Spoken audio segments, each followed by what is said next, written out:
Yo, what is going on, guys? Welcome back to another video. So now that we're into the conference finals, the Conn Smythe race is starting to become more and more clear as we only have 4 teams left. A lot of star players are starting to rise and separate themselves in terms of the overall points tables, the overall value you bring to your team. So I thought it'd be a fun idea for Tier List Tuesday. Every single Tuesday we do a tier list. To tier list the Conn Smythe candidates. When looking at it, this is how likely I think they are to win it. This isn't based on just the first 2 rounds of the playoffs. This is going forward, so I factor in kind of if I think your team's going to make it, and just overall on your team, how do you stand out? When looking at the front runners, these are the guys that if their team ends up winning the Stanley Cup, is most of the time you need to win the Stanley Cup to win the Conn Smythe. If they win the Stanley Cup, if their team wins the Stanley Cup, it's probably going to be this guy that carries them. It's going to be a pretty easy choice for him to win Conn Smythe.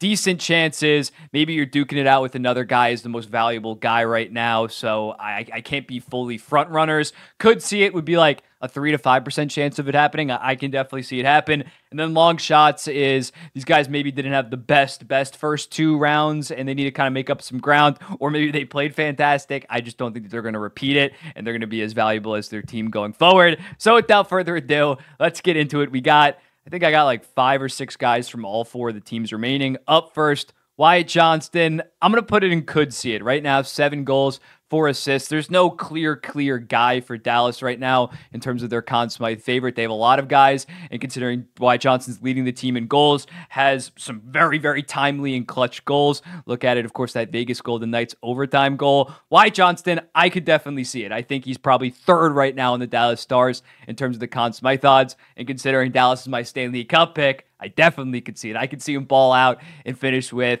like 13 goals, get those assist numbers up a little bit. 13 goals, 10 assists, 23 points in like 23 games. Maybe the guy I'll talk about later, Jake Ottinger, gets beat up a little bit. And as a result, Wyatt Johnston is the Conn Smythe winner. Next up, Evan Bouchard. This might be controversial. I'm going to put him in long shot. You're going to see with this, I think we can agree that if Edmonton wins the Stanley Cup, it's probably going to be 1 or 2 that wins the Conn Smythe. We're looking at it, even though Evan Bouchard has like the highest points per game, I think ever. I think that might be the stat, or it's like definitely top 3 in terms of 20 points in his first 12 games. He's fantastic, but I think like McDavid or Draisaitl would have to go down with an injury, and he would have to step it up somehow even more in order to win the Conn Smythe. So although he is definitely in terms of like players this postseason, he's probably like top 5. Just given his team situation, it's going to be very hard for him to win the Conn Smythe. He's going to need some game-winning goals, some OT goals in order to do that. Miro Heiskanen, decent chance, man. I think that he has been fantastic for the Dallas Stars right now. 5 goals as a defenseman, 8 assists for 13 points in 13 games, playing 28 minutes a night right now. You look back to him, he's done this before on a playoff run. He was point per game back in 2020, carrying them to the Cup final where they eventually lost to Tampa Bay. So I've seen Miro Heiskanen do this. So as a result, I think he has a decent chance to win the Conn Smythe. If Dallas ends up winning it, he's going to be a massive part. He is right now their best player, and he was their best player during this entire season. Igor Shesterkin, he's one of the front runners for me, man. When looking at it, he has, I believe, a .923 save percentage, was massive in those first 3 games against the Carolina Hurricanes in terms of, I thought Carolina was kind of the better team. New York did show up on the special teams, but Igor Shesterkin really locked it down for New York. I think if they were to win the Stanley Cup, I think it's probably like a 50% chance that it is Shesterkin that does win it. Not saying all these guys are going to be long shots to the other Rangers, but I think Shesterkin, out of all the goalies, I have the most faith in him going forward, and as a result, he is would be one of my front runners. Adam Fox, he's playing through something right now. I think that is pretty apparent. He only has 4 assists, 10 games played. Hasn't looked like the Adam Fox we know and love. The Adam Fox back in 2022 that had like 24, I think it was like 23 points in 22 games. He was fantastic. No, not 22 games, but like 20 points in 20 games, something like that. It was one of the more impressive playoff runs by a defenseman of the last decade, honestly. So when Adam Fox, he would have to really turn it up in these final 2 rounds, considering kind of been, by his standards, below average to bad relative to his standards. I don't really see Adam Fox winning the Conn Smythe. Sergei Bobrovsky, I could see it. Right now he has a .903 save percentage, but we saw last year him really clutch up in the conference finals against the Carolina Hurricanes and also against the Toronto Maple Leafs in the second round.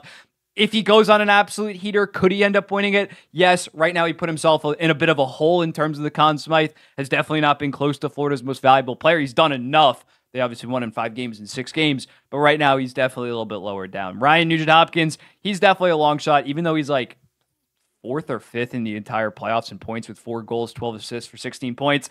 If he continues to produce at a very high rate, we know who's going to be also producing at a high rate, McDavid and Draisaitl. I can't really see it happen. Matthew Tkachuk, I'm going to go decent chance. Right now, he has 14 points in, how many games has Florida played? 14 points in 11 games, 4 goals, 10 assists.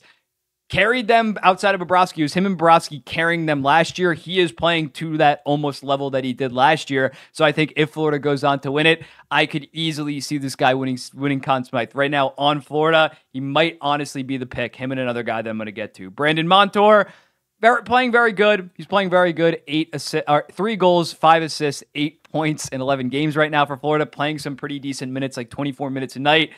Conn Smythe, though, is he going to outplay a Tkachuk or a Bobrovsky or the guy that we're going to get to? Not very likely in terms of that, but he has been a very important piece to the Florida Panthers. Vinny Trocheck, I'm going to go could see it. 6 goals, 8 assists, 14 points in just 10 games right now. That massive game winner against the Carolina Hurricanes. Say Igor Shesterkin kind of gets shelled up against Florida to a degree. They win in 6 or 7. Stanley Cup's a high-scoring affair. Vincent Trocheck, considering he has been the most productive offensive New York Ranger right now, it's not out of the realm of possibility for Vincent Trocheck to win the Conn Smythe. Carter Verhaeghe, similar thought process here. I just like 2 of Florida's forwards a lot more. Verhaeghe's been good, 6 goals, 5 assists in 11 games. If he goes on a goal-scoring heater, maybe, but it's definitely more of a long shot at this point.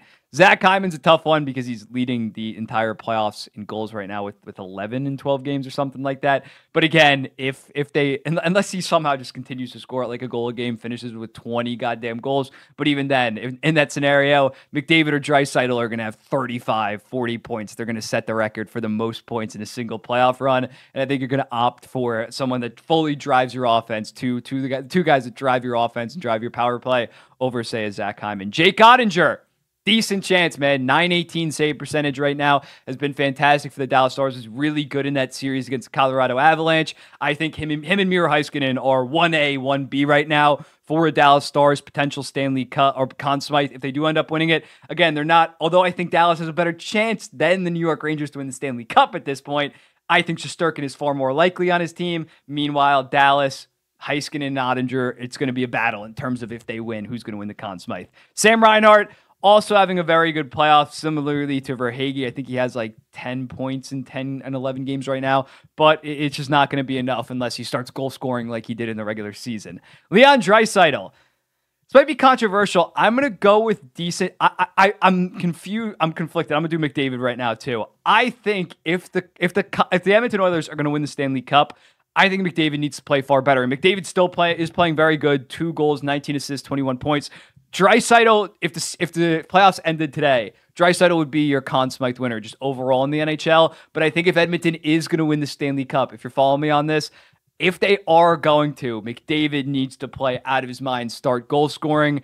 Draisaitl might end up playing better in these playoffs, but I don't think unless McDavid goes nuclear in this conference final, considering he does not have the depth advantage against the Dallas Stars, I think that he's going to play fantastic. So I would say McDavid is more so my front runner. I know right now Draisaitl has been better, though. Mika Zibanejad, I'm going to go long shot. He's playing good right now. What is he? I think he has like 3 goals, 9 assists, or 10 assists right now for 13 points in 10 games. Very good. Maybe he goes on a goal-scoring heater, but yeah, I think a guy like Vincent Trocheck is ahead of him right now. Jason Robertson, I could see it right now, 12 points in 13 games. I think he is their best forward, even though Wyatt Johnson is playing better right now. They're going to need him to really step up in this series against Draisaitl and McDavid, but I could definitely see it. I could see him finishing with 30 points, 10 goals, and 20 assists in these playoffs and winning the Conn Smythe. Chris Kreider's a little bit of a weird one. Before that game 6, he would have been just completely a long shot. I still think I am going to go with the long shot. Unless their power play continues to produce like it is like right now, Chris Kreider continues to get his greasy goals. I don't fully see it happening. Maybe I'm a hater. And I understand I have 2 Barkovs right now. I accidentally added this one first and I couldn't remove it. Alexander Barkov. Decent chance. I think he is on the same level as a Matthew Tkachuk right now. They're 1A, 1B. Barkov, I think, has 4 goals, 10 assists for 14 points in 11 games thus far. Last year, he didn't really bring the offensive flair. It was much more Matthew Tkachuk. So he has been very good offensively while being the better defensive player, best defensive center in the entire NHL. So I think Alexander Barkov, honestly, in my opinion, probably would be ahead of a Matthew Tkachuk right now. They're definitely the co-favorites. And then if Bobrovsky plays out of his mind down the stretch, maybe he could somehow win. And then Artemi Panarin, 4 goals, 7 assists for 11 points in 10 games right now. He's behind a Kreider, behind a Zibanejad right now. But I think if New York is going to win the Stanley Cup, they're going to need their Hart candidate, best player by a country mile this season in Artemi Panarin to really step up. Yes, right now those guys would be ahead, but if Artemi Panarin keeps on playing at this level, he hasn't been playing bad. He's not been playing bad. But if he keeps on playing like this, I think they probably lose to Florida or they probably lose in the Stanley Cup final. So if they are going to win the Stanley Cup, Artemi Panarin over his next, let's say they play 13 games en route to a Stanley Cup, they're going to need him to get 18 points. I don't think that's ridiculous. They're going to need 7 goals, 11 assists, and I think Artemi Panarin is capable of that. Artemi Panarin's like 35-1 right now. I would honestly bet that. I might bet that. I got the Artemi Panarin haircut. So let me know in the comments. This is my full Barkov. Yeah, bad image Barkov. But let me know in the comments. What do you think about this? Again, it's Shesterkin, McDavid. You can move Draisaitl up here. I just don't want to put 2 Oilers. I think McDavid is more likely, considering I think people would probably vote for him if you didn't get to this point. But when looking at it, yeah. Let me know in the comments, what do you think? I'll be seeing the next one.